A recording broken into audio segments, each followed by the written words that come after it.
Hello hi good morning. ఏం చేస్తున్నారండి? నేనైతే ఇదిగోండి దోశ వేస్తున్నాను. ఇది దోశ ఏం దోశ అనుకున్నారు? చూడండి ఎంత వస్తాయో ఇవి. మజ్జిగలో అంటే పెరుగులో నానబెట్టేసి బియ్యము కొంచెం మెంతులు వేసేసుకొని పుల్లట్టు సమ్మర్లో చేసుకున్నామంటే చాలా హెల్దీ కదా. అందరికీ తెలిసిన విషయమే, బట్ ఎంతమంది చేస్తారు అనేది నాకైతే తెలీదు.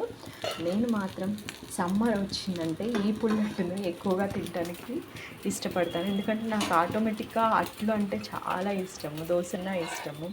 సో ఇలా మంచిగా క్రిస్పీగా దోశ చేసేసుకొని మనం బ్రేక్ఫాస్ట్ చేసామంటే చాలా ఫ్రెష్గా ఉంటుంది. ఎందుకు అనంటే పెరుగన్నం తింటే ఎలా ఉంటుందో అలానే ఈ పుల్లట్టు కూడా కొంచెం పెనం మీద ఇలా వేసేసుకోవడమే. కొంచెం ఆనియన్స్ వేసుకున్నా కూడా చాలా బాగుంటుంది టేస్ట్. బట్ నేను కొంచెం లేజీ పెరిగాను కదా, అందుకని ఇవి లావుగా వేసుకుంటే కూడా చాలా బాగుంటాయి. బట్ ఇంట్లో అందరు తినరు, నేను వేసుకునేటప్పుడు మాత్రం చాలా లావుగా వేసుకుంటాను.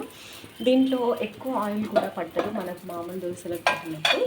సో ఇలా అయితే పెరుగు ఎవరికి వేస్ట్ కాదనుకోండి. ఎప్పుడైనా సరే మీకు మంచిగా ఈ మినపప్పు దోశ కంటే వేరే డిఫరెంట్గా ట్రై చేయాలనిపిస్తే మన పుల్లట్ అయితే చేసి చూడండి, చాలా బాగుంటుంది. ఇదిగోండి నేను కొంచెం వేసానా నూనె ఎక్కువ వేసానో కామెంట్ చేయండి. 10th క్లాస్ పిల్లలందరికీ ఎగ్జామ్స్ కదా, ఎలా రాస్తున్నారు మీ పిల్లలు 10th వాళ్ళు ఉంటే కామెంట్ చేయండి. సో హెల్త్కి మంచిది అనేసి నేను ఈ పుల్లట్టును ప్రిపేర్ చేస్తున్నాను.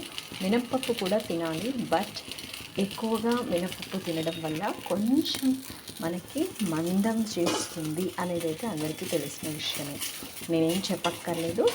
సునుండలు ఇవన్నీ తింటూ ఉంటాము బోన్స్ గట్టిపడతాయి అని, బట్ ఏంటంటే మనకి వాటికి బదులుగా చేసుకునే ఆప్షన్ ఉన్నప్పుడు జొన్నలు, రాగులు, సజ్జలు ఇవన్నీ మంచివి కదా, అందుకని ఇలా చేసుకుంటే బాగుంటుంది కదా. సరే మరి పుల్లట్ ఎలా వచ్చింది? మీరు ఇలా పుల్లట్ ఎంతమంది చేసుకుంటారు? హాలిడేస్లో ఏం చేస్తున్నారు? సమ్మర్కి ఏం ప్రిపేర్ అవుతున్నారు అనేది కామెంట్ చేయండి.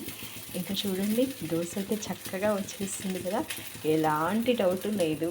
కొంచెం మెంతులు, మజ్జిగ ఉంటే మజ్జిగ, పెరుగులో నైట్ బియ్యం ఆఫ్టర్నూన్ నానబెట్టుకోండి, మంచిగా నైట్ గ్రైండ్ చేయండి. కొంచెం పులిసాక దోశలు అయితే వేసేసుకోండి, ఎంజాయ్ చేయండి.